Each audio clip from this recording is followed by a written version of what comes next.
Bismillahirrahmanirrahim. Alhamdulillahi Rabbil Alamin.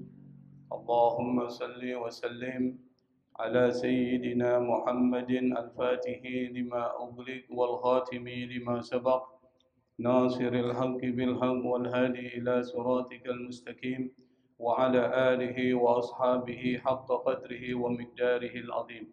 Subhanaka la ilma lana إلا ما علمتنا إنك أنت العليم الحكيم ولا حول ولا قوة إلا بالله العلي العظيم رب اشرح لي صدري ويسر لي أمري واحلل عقدة من لساني يفقهوا قولي أما بعد. Ma'asyiral hadirin jamaah yang dimuliakan oleh Allah Subhanahu wa taala.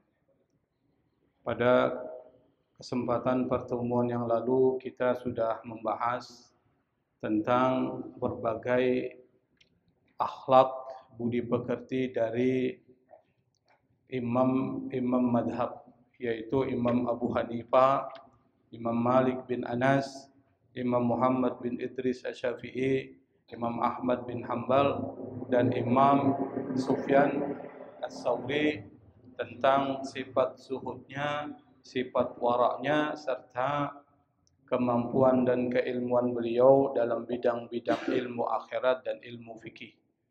Pada kesempatan pertemuan malam ini kita akan melanjutkan bahasan kita. Qala al-musannif rahimahullahu taala, faslun fi bayani anna jami'al ulumi laysat mahmudatan. Faslun itu artinya dalam bahasa Arab memiliki banyak makna. Ada maknanya adalah kelas, faslun. Ana fil fasli, saya di dalam kelas. Ada artinya pemisahan. Itu faslun. Di sini yang dimaksud adalah bagian pembahasan atau sub-bahasan. Ada babun. Nah, setelah babun adalah faslun. Jadi sub-bahasan. Faslun, sub-bahasan atau pembahasan fi tentang. Jadi fi ini bukan artinya di ya, tetapi tentang. Tentang apa? Bayani, penjelasan bayan. Bayan itu artinya penjelasan. Maka ada nama Masjid Al-Bayan. Yang menjelaskan namanya Al-Mubayyin. Penjelasannya bayan atau tabyin. Penjelasan tentang anna jami'a, kalau ada anna ya harus fathah. Innal insana anna jami'a. Tentang semua, jami'a itu dari kata jama'ah. Muncul kata jami'. Al-jami' itu mengumpulkan. Maka masjid yang mengumpulkan orang untuk sholat jamaah namanya al-jami'. Dari kata itu muncul kata al-jami'ah, perguruan tinggi. Maka perguruan tinggi asal mulanya itu dari masjid. Dulu ada halaqah-halaqah tafsir, halaqah hadis, halaqah ilmu-ilmu lain. Kemudian ini menjadi fakultas, kuliah. Nah dari kuliah ini digabungkanlah berbagai kuliah menjadi al-jami'ah. Maka jadi perguruan tinggi.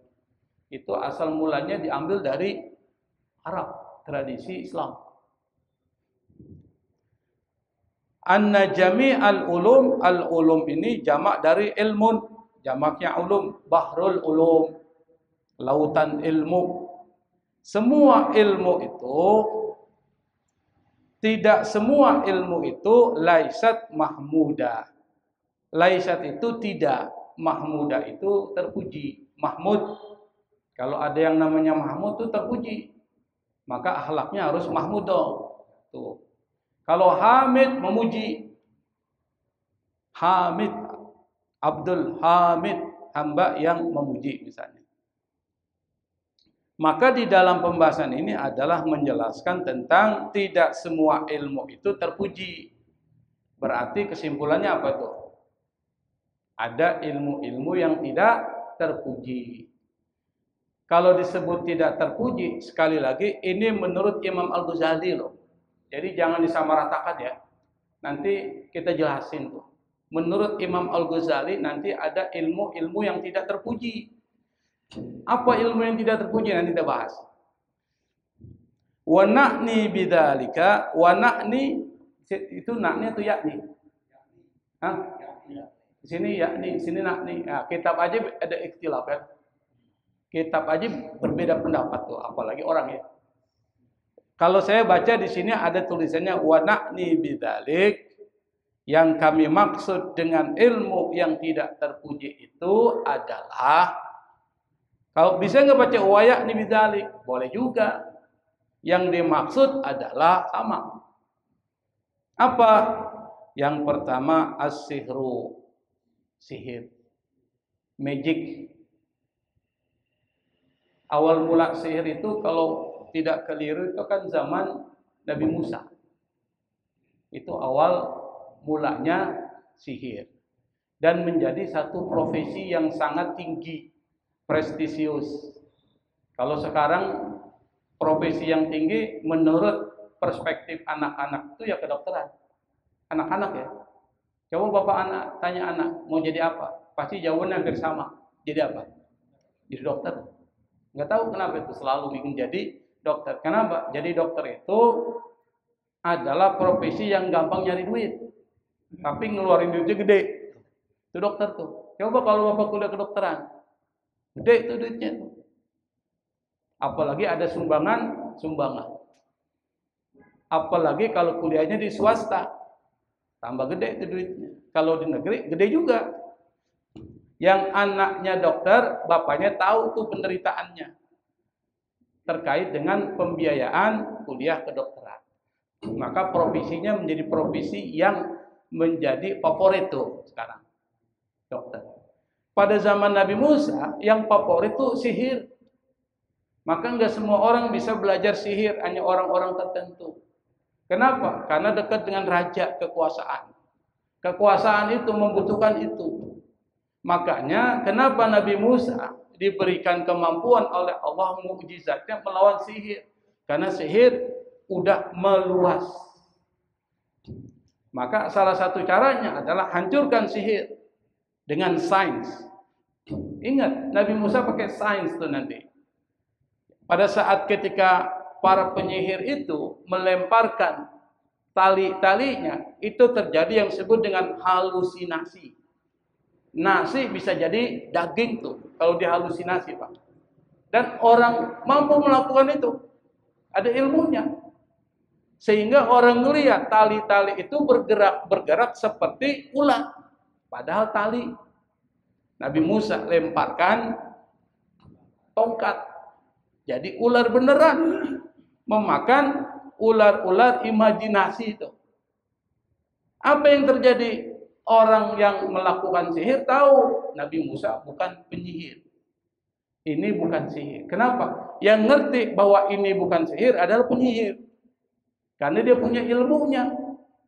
Dia tahu kalau sihir itu halusinasi. Membuat mata itu berubah. Memandang sesuatu. Karena dia tahu ilmunya. Dia tahu Nabi Musa yang dilempar bukan sihir. Mereka beriman kepada Nabi Musa. Jadi sihir itu sudah ada di zaman Nabi Musa. Berkembang zaman Nabi Sulaiman. Sampai Nabi Sulaiman itu dituduh memiliki kerajaan besar karena bantuan sihir. Maka Allah bantah di dalam surat Al-Baqarah. Apa itu ayatnya? Wattaba'u ma tatlu syayatinu ala mulki Sulaiman. Wa ma kafara Sulaimanu walakinna syayatina kafaru. Itu dibantu. Di sana ada disebutkan wa ma kafara Sulaiman, karena Nabi Sulaiman enggak kafir, tidak ikut sihir.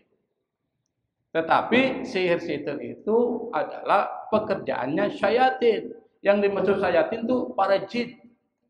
Makanya Nabi Sulaiman karena jin memiliki kemampuan yang luar biasa, Allah berikan salah satu mukjizat kepada Nabi Sulaiman, jin ikut jadi pasukannya. Bukan karena jin mau ikut Nabi Sulaiman, bukan. Allah tundukkan jin patuh kepada Nabi Sulaiman. Maka terjadilah dalam surat An-Naml atau As-Saba, ya saya lupa, Naml kalau nggak salah. Terjadi tuh pada saat ketika Nabi Sulaiman mau melakukan sejenis penaklukan terhadap kerajaan Saba yang sangat luar biasa itu, Nabi Sulaiman kan ngumpulin. Siapa yang dikumpulkan? Bawahannya. Lalu kata jin, apa dia bilang? Jin mengatakan, saya akan mendatangkan singgasana Ratu Balkis sebelum kau berdiri dari tempatmu. Qabla an taquma min maqamik. Sebelum kau berdiri dari tempatmu. Kira-kira berapa detik tuh? Bapak berdiri dari lagi duduk, mau berdiri. Sebelum berdiri itu sudah ada tuh singgasana di depan dia. Hebat gak tuh? Jin tuh. If qala ifritu minal jinni ana atika bihi qabla an taquma min maqamik wa inni alaihi laqawiyyun aziz. Aku, kata jin ifrit itu rajanya jin, qawiyyun aziz. Saya adalah maha yang kuat. Maksudnya dia punya kekuatan dan punya kehebatan. Tapi lalu kemudian bawahan dari Nabi Sulaiman yang kedua siapa? Orang berilmu, Pak. Yang menurut tafsir dikatakan memiliki ilmu Asmaul Husna, tentang asrar Allah, rahasia-rahasia Tuhan. Apa dibilang? Ya Sulaiman, saya bisa mendatangkan qabla ayyartadda ilaika tarfu, sebelum kau kedip matamu. Lebih cepat mana? Berdiri dari singgasana atau kedipan mata? Kedipan mata. Orang berilmu lebih hebat daripada jin. Nah, ini menandakan bahwa pada zaman Nabi Sulaiman sihir itu berkembang. Maka Nabi Sulaiman itu dituduh sebagai orang yang melakukan sihir sehingga memiliki kerajaan yang sangat besar. Tidak ada satupun kerajaan yang melebihi kebesaran dari kerajaan Nabi Sulaiman. Tentaranya bangsa jin, bangsa binatang, bangsa manusia. Hebat gitu, Pak. Kita cukup dengan bangsa jin dan binatangnya udah hebat tuh. Gak perlu pakai manusia. Kirim aja ular, terang tuh sana tuh. Serang semua, mati pun catekin. Itu Nabi Sulaiman memiliki kemampuan. Nah, sihir. Nah, kata Imam Al-Ghazali, salah satu ilmu yang tidak mahmudah, tidak dipuji, jangan dipelajari adalah sihir. Yang kedua, wat-talasim. Wat-talasimu atau wat-talasima. Tolasim ini jamak dari tilasmun. Tilasmun itu jimat, mantra-mantra. Kan orang ada tuh supaya laku barang dagangannya, ada jimatnya tuh. Saya pernah lihat tuh, macam-macam jimat itu isinya. Ada isinya batu kerikil, isinya macam-macam tuh. Dengan keyakinan bahwa itu bisa mendatangkan rezeki. Kalau ada yang seperti itu, Pak, itu pakai jimat tuh. Dan itu bisa musyrik. Jadi sihir, wat-talasim, wan-nujum, termasuk ilmu nujum, ilmu perbintangan. Yang dimaksud ini adalah astrologi, ramalan bintang. Jadi bukan bintang digunakan untuk arah, tapi ramalan bintang. Nanti kita bahas sedikit. Wal falsafatu, dan filsafat. Filsafat yang mana? Nanti kita akan bahas. Karena banyak orang keliru mengatakan Al-Ghazali anti filsafat. Belum, bukan anti filsafat, tapi ada filsafat-filsafat yang dia tolak. Bukan semua filsafat dia tolak. Nah, wa ma syabahaha, dan yang serupa. Jadi kalau dari pernyataan Imam Al-Ghazali, yang dimaksud dengan ilmu yang tidak mahmudah ini, yang tidak terpuji dan jangan dipelajari, ada 4. Sihir, ilmu perjimatan, perdukunan, ilmu perbintangan, maksudnya ramalan bintang. Yang keempat, ilmu filsafat. Nanti kita jelaskan, Pak, jangan sampai keliru nih. Dan ilmu lain yang serupa. Maksudnya apa? Yang memberikan mudarat, bahaya. Al-Ghazali lalu menjelaskan alasan-alasannya. Kita nggak boleh pelajari ini. Kalau ada yang pelajari bahaya. Karena masih banyak di antara kita yang belajar ilmu itu, Pak. Masih banyak di antara kita yang pergi ke dukun tuh. Gunung Kawi, di Kediri itu. Apalagi yang Jiboji. Nah, di pelaku juga nih. Apa? Gunung Kawi, Cerme itu. Mana lagi? Blitar tuh, pelaku udah tahu deh tempat-tempatnya. Tempat-tempat yang orang nyari tuyul. Nyari apa lagi? Kalau bahasanya sugih. Sugih kan kaya tuh. Pesugihan, cari kaya tuh. Nah ini masuknya nanti dikasih jimat tuh. Tuh. Ini naroknya nih, jangan kena air. Macam-macam lah. Kira-kira ada yang begitu mau jimat nih? Nah nanti dikatakan oleh Imam Ghazali itu. Kenapa Imam Al-Ghazali menjelaskan amma sihru wa talasimu fa innahuma muaddiyani ila anwa'in minad darari. Itu alasannya. Karena sementara sihir, kata Imam Al-Ghazali yang saya jelaskan tadi, wa talasimu, jimat atau perdukunan, fa innahuma, keduanya itu muaddiyani, mengantarkan ila kepada atau menyebabkan anwa'in minad darar, berbagai macam bahaya. Jadi yang menjadi illatnya itu alasannya adalah darar, tuh bahaya. Bukan cuma bahaya fisik tapi bahaya iman. Kenapa? Bahaya yang paling tinggi itu adalah bahaya iman, syirik. Kenapa? Mengakui kekuatan selain Allah, syirik itu. Mengakui bahwa yang memberikan rezeki adalah selain Allah, itu bisa syirik, Pak. Dan sihir serta perjimatan ini kadangkala melakukan ritual-ritual yang menafikan kekuasaan Allah Subhanahu wa ta'ala. Padahal kita baca setiap saat, setiap hari, Allahus Somad. Allah tempat berlindung. Tetapi kita ternyata mencari perlindungan kepada sesuatu selain Allah yang rapuh. Bayangkan rapuh. Dukun tuh rapuh. Dia bilang ini kalau mau kaya begini-begini. Dia sendiri nggak kaya kok. Ada nggak dukun yang kaya? Harusnya dia sendiri dong. Tuh, kan nggak kaya juga dia. Dan itu bahaya syirik. Yang kedua, mudaratnya mudarat dunia.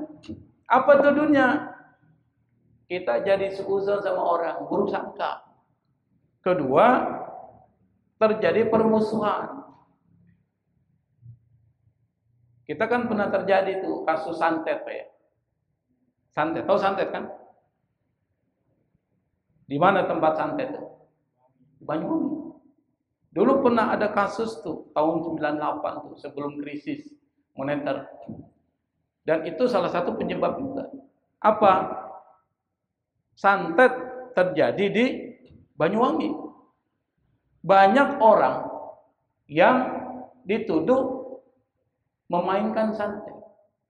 Dan itu kerjanya PKI, Pak. Kenapa? Para ulama-ulama dituduh pakai santet. Banyaklah ulama-ulama yang dibunuh. Sengaja memang. Sengaja diisukan mereka ini memainkan santet.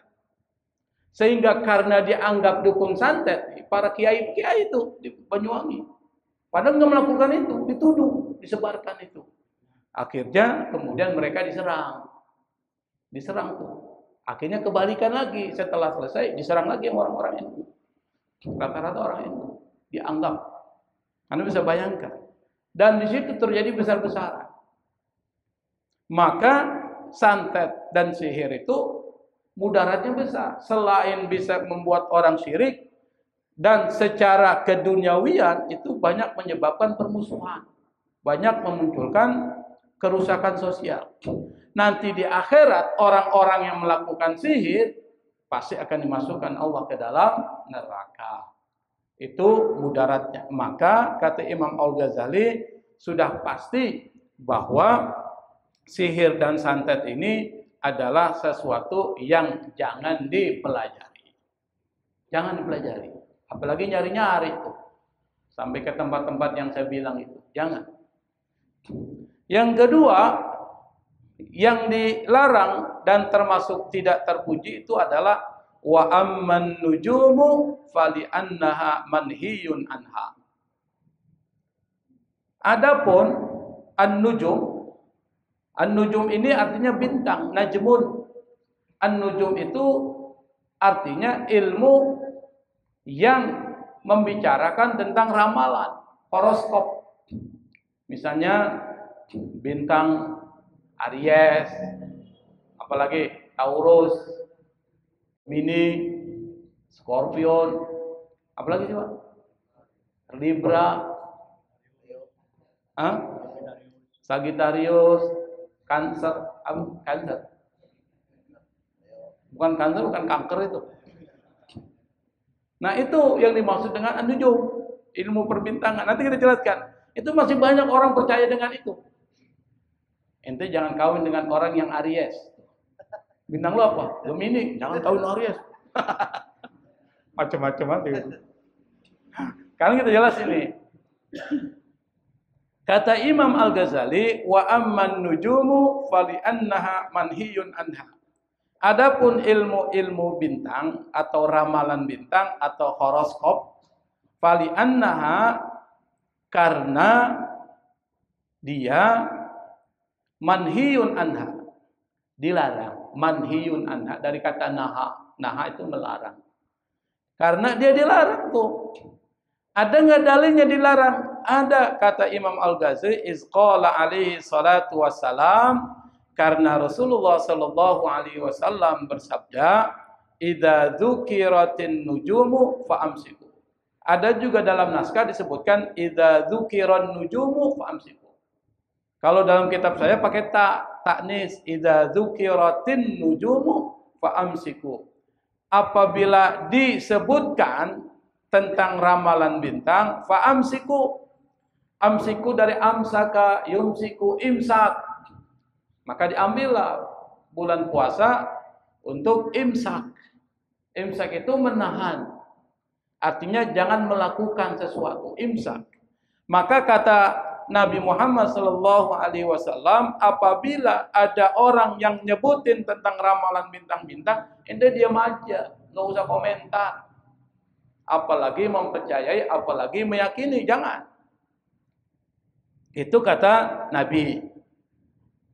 Kemudian dijelaskan, kenapa wa innama umirna bil imsaki, wa innama kita diperintahkan bil imsaki untuk menahan diri, diam.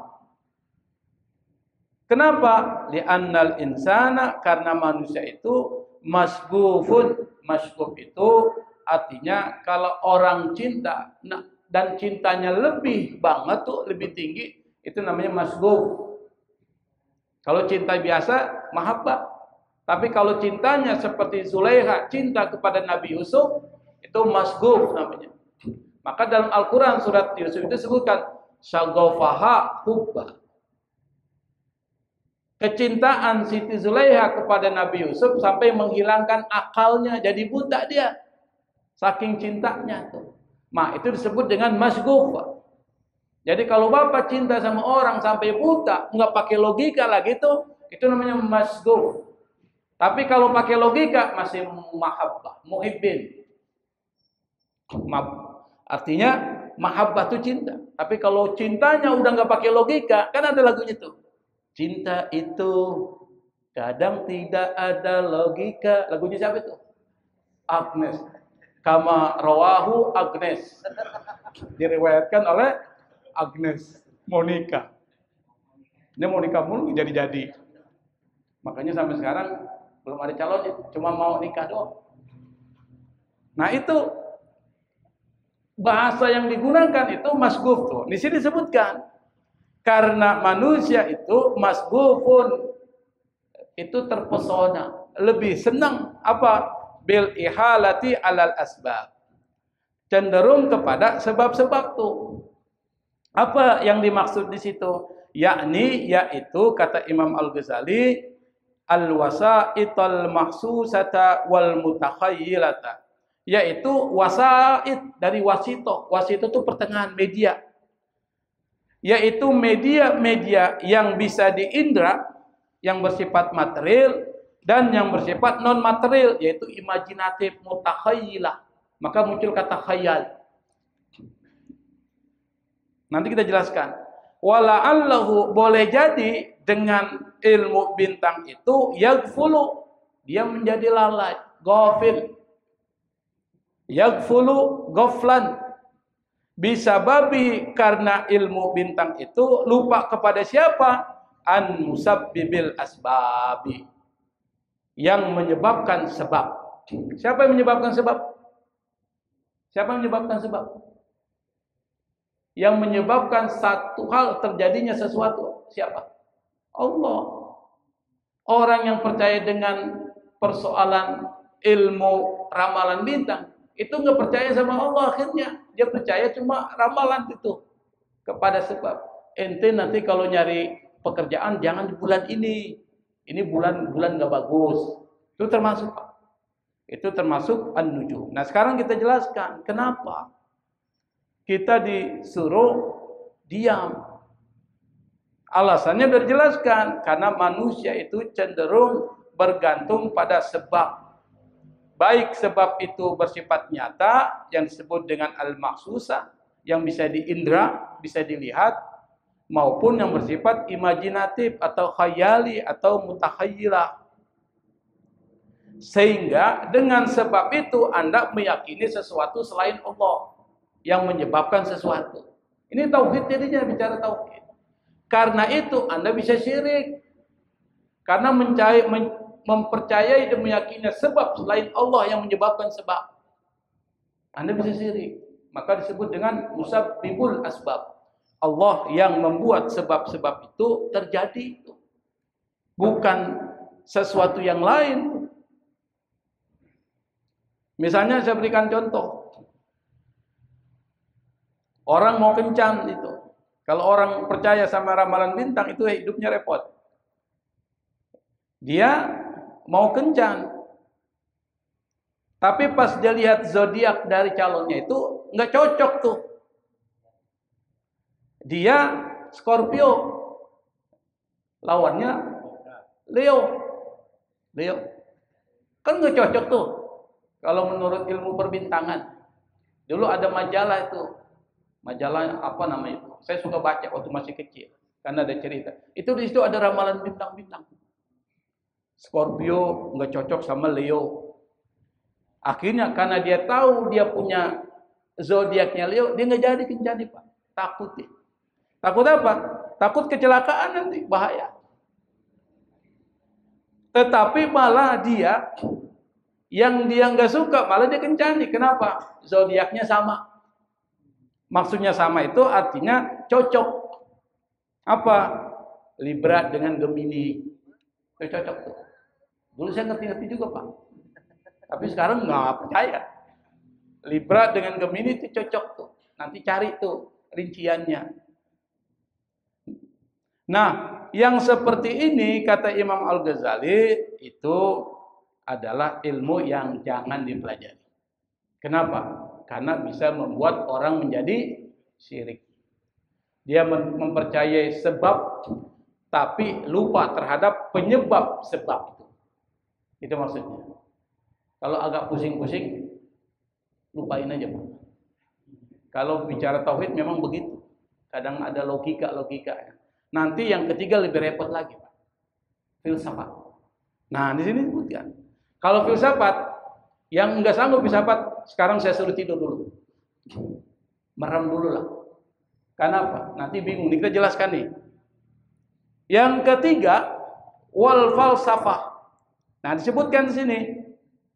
Kata Imam Al-Ghazali, wa ammal falsafatu, adapun filsafat itu fali ada iha ila umurin an khilafi syar'i. Bisa mengantarkan kepada sesuatu yang bertentangan dengan syariat, yaitu agama. Filsafat. Kata Imam Al-Ghazali. Tapi ingat, yang dimaksud dengan filsafat di sini bukan semua filsafat. Karena filsafat itu banyak, ada filsafat etika, ada filsafat moral, termasuk matematika juga bagian dari filsafat dan lain sebagainya. Yang dianggap sebagai sesuatu yang tidak mahmudah, tidak terpuji kalau kita pelajari, kata Imam Al-Ghazali. Tapi ingat nih, ini cuma Imam Al-Ghazali ya. Karena para filosof muslim lain, beda. Kata Imam Al-Ghazali, yang dilarang dipelajari itu filsafat yang metafisik. Pusing-pusing tuh. Apa itu metafisik? Metafisik itu yang nggak bisa diindra, nggak bisa dilihat, nggak bisa dirasa, nggak bisa didengar. Sesuatu yang bersifat metafisik yang terkait dengan sesuatu yang bersifat wahyu. Tuh, wahyu. Misalnya apa? Tentang kematian. Itu nggak bisa pakai akal itu. Tentang persoalan akhirat, tentang persoalan kebangkitan, yang dibangkitkan itu nanti jasmani atau ruh, yang diadab ruh atau jasmani. Itu nggak bisa pakai akal, nggak bisa pakai filsafat. Itu namanya metafisik. Metafisik itu sesuatu yang melampaui yang fisik. Ini fisik nih Pak. Tahu fisik kan? Bisa dilihat, bisa disentuh, bisa diraba. Ini pakai logika bisa.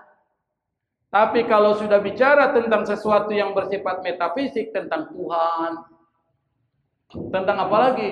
Surga dan neraka, itu nggak bisa pakai filsafat, Pak.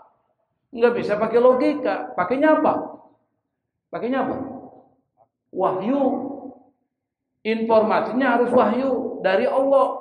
Apa? Quran dan hadis Rasulullah. Nah, sekarang kita akan bahas nih.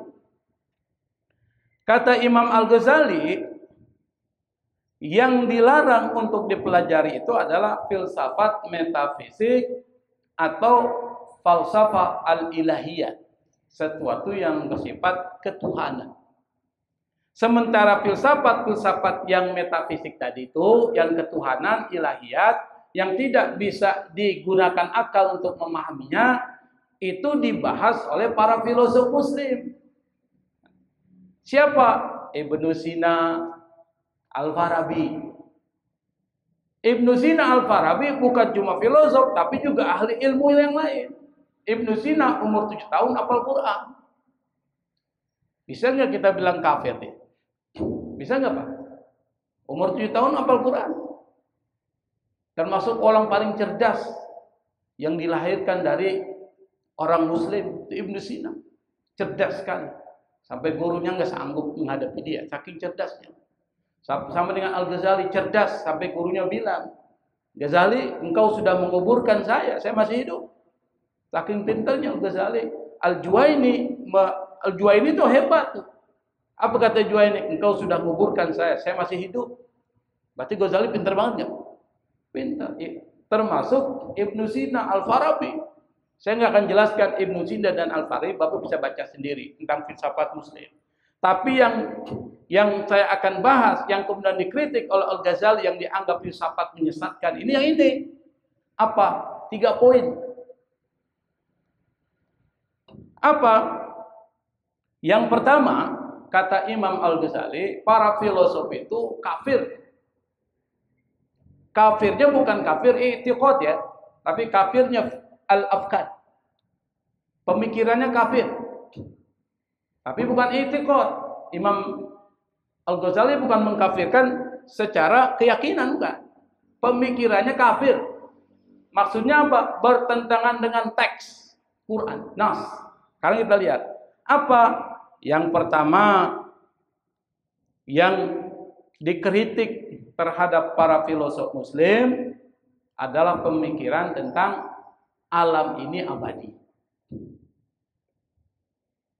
Alam ini, kata para filosof muslim Ibnu Sina dan Al-Farabi, bahwa alam ini abadi. Maksudnya apa? Dia ada secara abadi bersama Tuhan. Ini bertentangan dengan akidah Asy'ariyah, Pak. Dan Al-Ghazali Asy'ari. Nanti kita jelaskan ini. Semoga tidak pusing, Pak ya. Mudah-mudahan nggak pusing nih. Ini perlu dijelaskan. Kata para filosof muslim, ini alam semesta ini qadim. Maksudnya apa? Dia abadi bersama dengan Tuhan. Ada bersama dengan Tuhan. Diibaratkan kata para filosof muslim seperti matahari dengan sinarnya. Ini matahari. Kalau matahari ada sinarnya nggak Pak? Matahari dan sinarnya itu ada bersamaan. Meskipun terpisah. Matahari dan sinar terpisah nggak sih? Terpisah. Tapi bersamaan nggak? Bersamaan. Kata para filosof muslim menggambarkan tentang keabadian alam ini. Yang dimaksud dengan Tuhan ini seperti mataharinya. Alam semesta ini seperti sinarnya. Kalau dia ibaratkan matahari dan sinarnya itu ada bersama-sama, maka Tuhan dengan alam semesta ada bersama-sama. Tapi keabadian Allah melebihi keabadian alam. Artinya apa? Kalau mataharinya nggak ada, sinar nggak ada. Ada nggak sinar matahari kalau matahari nggak ada? Nggak ada. Kalau Allah tidak ada, maka alam nggak ada. Maka keberadaan Allah ngikut di alam. Seperti surga dan neraka itu, Allah ciptakan kekal. Tapi kekalnya bukan karena dirinya kekal. Karena kekal Allah yang membuat dirinya jadi kekal. Jadi bukan baqaun li zati, bukan kekal karena zatnya, tapi baqaun li ghairihi. Karena kekal karena selainnya, yaitu siapa? Allah Subhanahu wa ta'ala. Ini para filosof. Kata Imam Al-Ghazali, kafir itu. Cara pikir ente itu kafir. Kenapa kafir? Karena akan bermasalah ada yang kekal selain Allah. Tuh. Allah itu kekal. Segala sesuatu yang menjadi ciptaannya enggak kekal. Dan dia akan hancur. Maka alam semesta nanti pada hari kiamat akan hancur. Maka kata Imam Al-Ghazali, para filosof muslim kafir dalam persoalan ini. Satu. Makanya kita nggak boleh pelajari itu katanya. Bahaya tuh. Makanya di pesantren jarang dipelajari filsafat. Coba bapak pesantren-pesantren tradisional. Haram tuh belajar filsafat. Padahal filsafat penting dipelajari. Karena terkait dengan logika. Kan logika bagian dari filosofi. Itu yang pertama Pak ya. Yang kedua. Yang dikritik dari para filosof muslim itu adalah pandangan bahwa Allah hanya mengetahui yang umum. Yang kecil-kecil tuh, kecil-kecil itu enggak dipahami kata filosof muslim. Kenapa? Alasan para filosof muslim seperti Ibnu Sina yang ini nanti ditentang oleh Ahlussunnah wal Jamaah. Kenapa? Allah itu maha sempurna dan tidak berubah. Untuk menjaga kesempurnaannya, maka dia harus bebas dari keterbatasan dan perubahan. Sementara mengetahui hal-hal yang bersifat kecil itu berubah-ubah. Maka pengetahuan Allah jadi berubah-ubah di situ. Dan itu mustahil. Kata para filosof muslim. Itu cerdasnya para filosof. Tapi dibantah oleh Al-Ghazali. Kalau Allah tidak mengetahui sesuatu yang bersifat kecil-kecil, misalnya apa? Misalnya semut. Kadang-kala dia ada di sini, nanti pindah ke sini kan berubah nih. Itu yang partikular namanya kecil-kecil. Bagi para filosof muslim, Allah enggak mengurusi yang kecil-kecil nih. Yang diurusi adalah sistemnya. Tapi kata Ahlussunnah wal Jamaah termasuk Al-Ghazali yang membela Asy'ari, dia mengatakan Allah bukan cuma yang umum dia ketahui, yang kecil pun dia tahu apa? Dia tahu meskipun daun jatuh dari pohonnya. Kan ada tuh disebutkan ya'lamu ma fis sudur. Mengetahui apa yang ada dalam hati kita itu sesuatu yang berubah. Karena Al-Ghazali cara berpikirnya wahyu dulu, baru akal. Kalau para filosof muslim akal dulu. Maka nanti ketika pertentangan antara akal dan wahyu, para filosof muslim Ibnu Sina, Al-Farabi, quddimatil aqlu. Dahului akal. Kenapa? Akal enggak mungkin bertentangan dengan syariat. Akal enggak mungkin bertentangan dengan wahyu. Kalau ada akal bertentangan dengan wahyu, akal inti yang salah. Cara berpikir yang keliru. Jadi bukan akal yang salah, inti yang salah memainkan akal itu. Akal nggak pernah bertentangan. Nanti dijelaskan Imam Al-Ghazali itu tentang akal di sini. Nanti kita bahas. Tapi nggak sekarang. Di dalam kitab ini dijelaskan. Sedikit lagi akan dibahas oleh Imam Al-Ghazali. Gimana akal diciptakan Allah Subhanahu wa Ta'ala? Itu dikritik Al-Ghazali. Yang ketiga yang dikritik oleh Al-Ghazali adalah pandangan filosof Muslim seperti Ibnu Sina dan Al-Farabi yang mengatakan bahwa yang akan dibangkitkan nanti pada hari kiamat dan akan disiksa oleh Allah dengan neraka dan diberikan kenikmatan dalam surga, itu ruhnya, bukan jasadnya. Kata siapa? Para filosof Muslim. Maka kalau ada orang yang berpendapat nanti yang diazab, yang dibangkitkan itu ruhnya saja, ente sama dengan ini, Mu'tazilah. Ahlus Sunnah wal Jamaah mengatakan yang dibangkitkan adalah ruh wal jasad.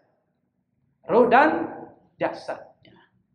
Kata orang-orang filosof Muslim, mana mungkin jasad sudah hancur. Enggak mungkin lagi bisa dikembalikan. Kata Al-Ghazali, bisa. Allah yang bilang kok dalam Al-Quran. Sekali lagi, metodologi Al-Ghazali itu wahyu. Karena ini sesuatu metafisik. Tidak bisa menggunakan akal. Akal hanya mendukung wahyu. Itu Al-Ghazali. Karena ini metafisik yang tidak bisa diketahui oleh akal, maka harus wahyu sumbernya. Kata Imam Al-Ghazali yang membantah pemikiran para filosof Muslim seperti Ibnu Sina dan Al-Farabi yang mengatakan yang dibangkitkan cuma ruh saja, yang disiksa cuma ruh. Kata Imam Al-Ghazali, keliru dia, kafir dia.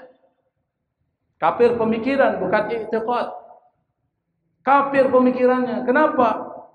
Berarti dia bertentangan dengan apa yang dikatakan Allah. Mana dalilnya? Bapak baca surat Yasin tuh. Qala man yuhyil idhama wa hiya ramim.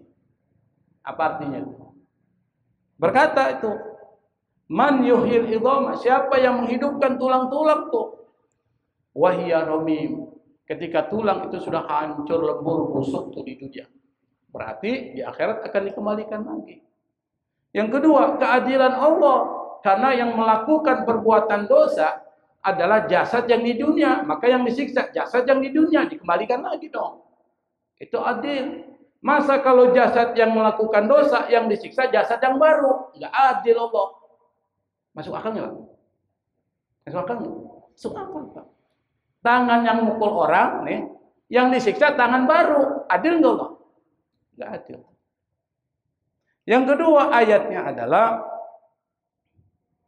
selain ayat yang pertama, qul yuhyihal ladzi anshaha awwala marrah. Kata Allah dalam ayat ini, man yuhyil idhama wa hiya ramim, siapa yang menghidupkan tulang-tulang ketika dia sudah hancur, katakan yuhyiha, yang menghidupkannya adalah alladzi ansha'aha awwala marrah, yang mengadakan dia pertama kali. Berarti siapa? Allah Subhanahu wa Ta'ala. Ini dalil dipakai Al-Ghazali. Yang kedua dalilnya adalah surat Al-Qiyamah ayat 3 sampai 4. Ayahsabul insanu allan najma'a idhama. Apakah manusia mengira bahwa kami tidak bisa mengumpulkan tulang belulangnya? Bala qadirina ala an nusawwiya banana.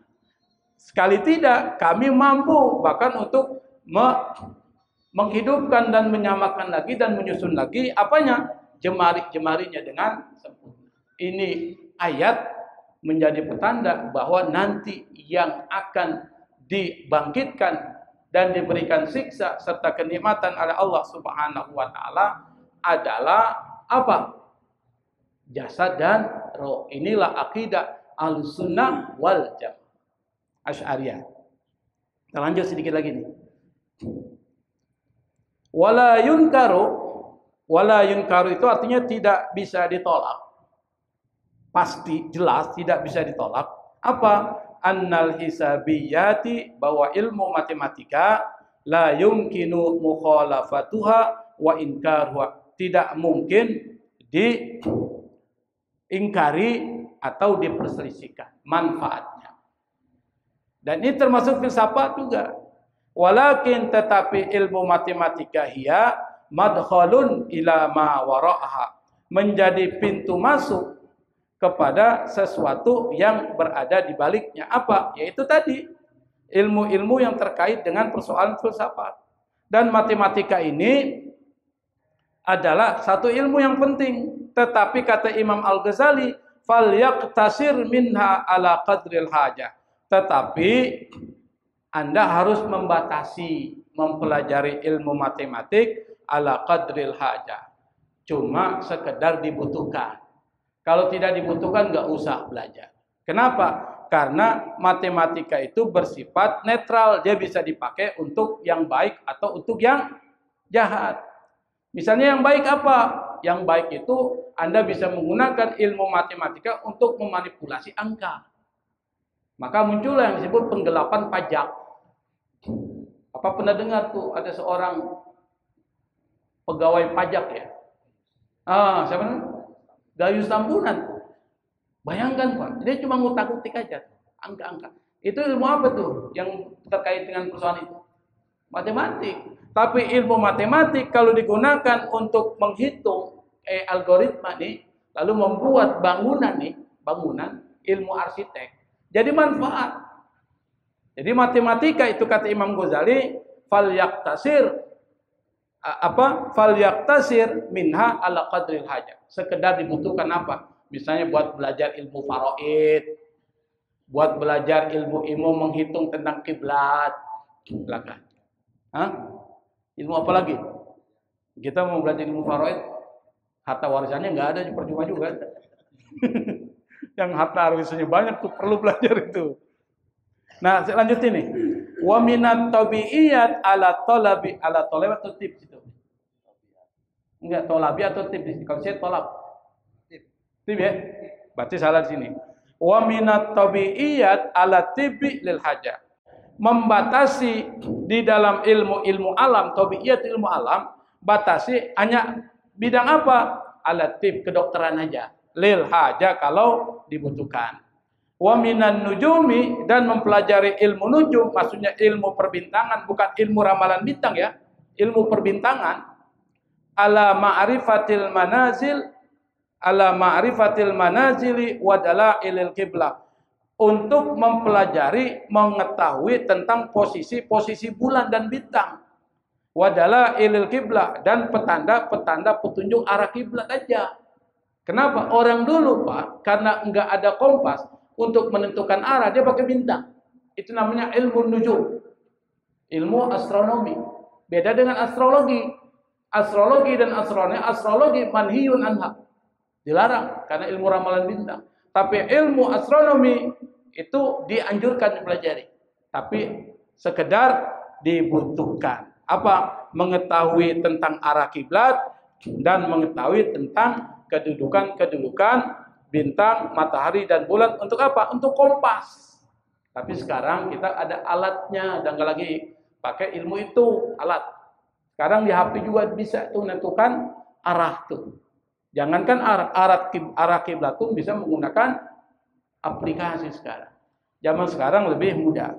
Nah, ini penjelasan dari Imam Al-Ghazali terkait dengan ilmu-ilmu yang dianggap tidak terpuji dan kita dilarang untuk mempelajarinya, kecuali yang disebutkan tadi ala qadril hajah, kalau dibutuhkan. Saya pikir ini yang bisa saya sampaikan. Insya Allah pertemuan yang akan datang kita akan masuk kepada materi yang penting, yaitu adab seorang guru dan adab seorang penuntut ilmu menurut Imam Al-Ghazali. Wallahul musta'an. Wassalamualaikum warahmatullahi wabarakatuh.